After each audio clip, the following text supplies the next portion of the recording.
Next, I'll demonstrate the fishbone stitch. You can see numbers marked below, showing how many strands to use.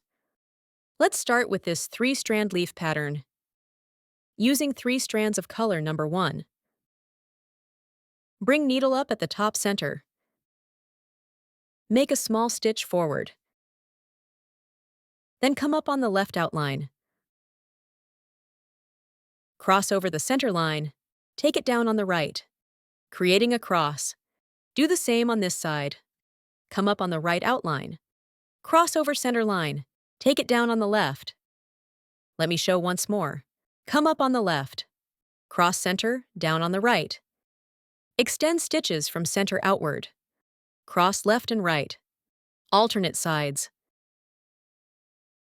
Complete the pattern following this rhythm. The fishbone stitch pattern looks like a fish skeleton with crossed texture, often used for leaf embroidery. Then come up below the stem. Take it down at second to last row. Add a small stem, making it more dimensional. Let's look at the result. Now let's demonstrate with 4 strands. Using 4 strands of color number 2. Again, start at the leaf top. Make a small center stitch. Come up on the left side. Take it down on the right. Same on the right side. Alternate between left and right.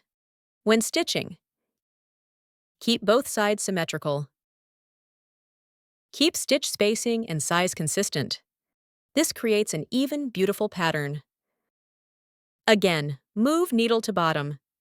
Stitch a small straight line, making the leaf shape fuller.